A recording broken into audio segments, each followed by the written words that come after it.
फूल खिले, गुलशन खिले और खिले गुलदस्ते। गणतंत्र दिवस के शुभ अवसर पर 2 शब्द बोलने से पहले आप सभी को मेरा प्यार भरा नमस्ते। हम अपनी जान के दुश्मन को अपनी जान कहते हैं, हम अपनी जान के दुश्मन को अपनी जान कहते हैं। मोहब्बत के इसी मिट्टी को हिंदुस्तान कहते हैं, मोहब्बत के इसी मिट्टी को हिंदुस्तान कहते हैं। जो दुनिया में सुनाई दे उसे कहते हैं खामोशी, जो दुनिया में सुनाई दे उसे कहते हैं खामोशी। जो आंखों में दिखाई दे उसे तूफान कहते हैं, उसे तूफान कहते हैं। जो ये दीवार का सुराख है साहब, जो ये दीवार का सुराख है साहब, चाइना अमेरिका पाकिस्तान साजिशों का हिस्सा है, चाइना अमेरिका पाकिस्तान साजिशों का हिस्सा है, मगर हम इसे अपने घर का रोशनदान कहते हैं, रोशनदान कहते हैं। सामान्य शिक्षा जनसभा में उपस्थित सभी गणमान्य व्यक्ति, मैं चांदनी कुमारी, मैं देश प्रेम और राष्ट्र निर्माण के उपलक्ष्य पर आदर्श कोचिंग सेंटर के प्रांगण में अपनी कुछ विचार आप सभी के साथ साझा करना चाहूंगी। आजादी, आजादी का असली मतलब तो वही समझ सकता है जिसने कभी गुलामी की हो। हम तो सौभाग्यशाली है कि हमने स्वतंत्र भारत में जन्म लिए। यूँ तो आजादी के लौ 1857 ईस्वी में ही जल चुकी थी, जो वह साल बढ़कर 1947 में हमारे भारत को आजाद कराई।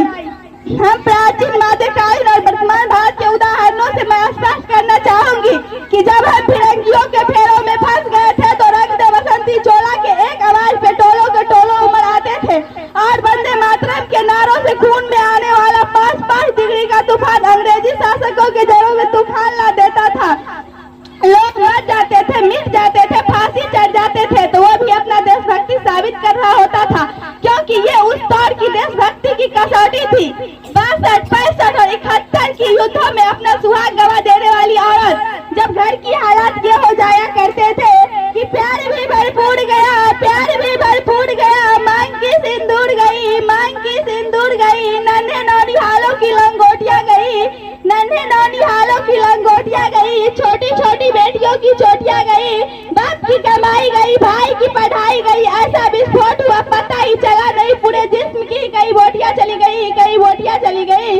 और आपके लिए तो एक आदमी मरा है साहब, किंतु मेरे घर की तो रोटियां ही चली गई, रोटियां ही चली गई। वाले हालात पैदा हो जाने के बावजूद भी एक माँ अपने बेटे को सीने पर दुश्मनों की धज्जियां उड़ाने के लिए भेज देती थी और पत्र लिखा कर ये भेजा करती थी कि अम्मा ने खत लिखा बड़े ही चाव से, अम्मा ने खत लिखा बड़े ही चाव से, पुत्र मेरे न घबरा जाना, पुत्र मेरे न घबरा जाना, एक इंच भी पीछे न हटना, चाहे इंच इंच कट जाना, चाहे इंच इंच कट जाना। इस तरह पूरा परिवार अपना देशभक्ति साबित कर रहा होता था। तब देश बलिदान मांगता था, तब देश लड़ जाने को कहता था, मर जाने को, मिट जाने को, फांसी चढ़ जाने को कहता था। किंतु आज देश लड़ जाने को नहीं कहता, मर जाने को, मिट जाने को, फांसी चढ़ जाने को नहीं कहता। किंतु मेरे विचारों से यदि कोई व्यक्ति अपना काम पूरी ईमानदारी और मेहनत से करे ना, तो यही सबसे बड़ा देशभक्ति है। मैं नहीं मानती कि फेसबुक और व्हाट्सएप की लिपि को 3 रंगों में रंगना देशभक्ति है। और यदि आप कहेंगे कि साल में 2 बार हाथ में तिरंगा ले लेना देशभक्ति है, तो मैं आपसे पूछना चाहूंगी कि फुटपाथ में रहने वाला वो बच्चा ट्रैफिक की छाव में नंगे पांव में तिरंगा बेच रहा होता है, तो क्या आप उसे उसकी देशभक्ति कहेंगे?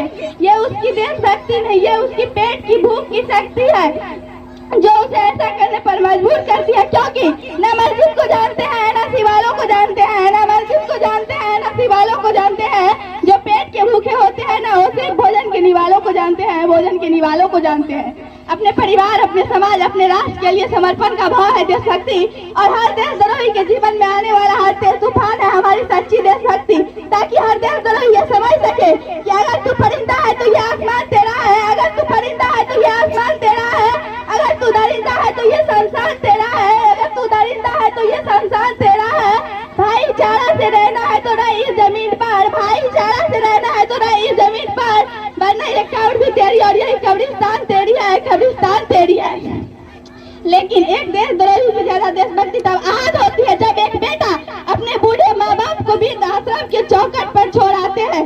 क्या हो उठती है वो देशभक्ति जब मुसीबत में फंसे लोगों की जान बचाने से ज्यादा हम सेल्फी लेके अपने लाइक बढ़ाने में लगे रहते हैं। आज के इस दौर में वो युवा जिनके ऊपर जिम्मेदारी थी अपने समाज, अपने राष्ट्र के आशाओं को बांधे रखने की, वही युवा 4x4 इंच की छोटी सी स्क्रीन पर अपनी कोमल उंगलियों के घर्षण मात्र से अपनी भावनाओं की इमोजी भेज रहा है। 4 बोतल वोट का काम मेरा रोज का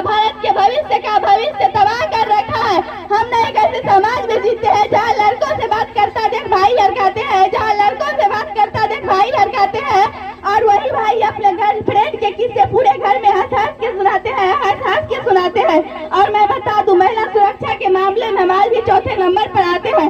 और हम एक ऐसे समाज में जीते हैं जहाँ पत्थर के मूर्त को लगते हैं 56 भोग, पत्थर के मूर्त को लगते हैं 56 भोग। भूखे नंगे तरफते सो जाते हैं लोग।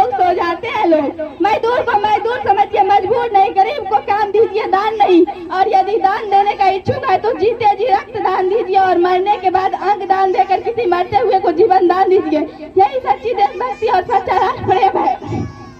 न सरकार मेरा है न रब मेरी है, न सरकार मेरा है न रब मेरी है, और न ये बड़ा सा नाम मेरा है। बस इतनी सी बात का गुरूर है मुझे कि मैं भारत का हूँ और ये भारत मेरा है।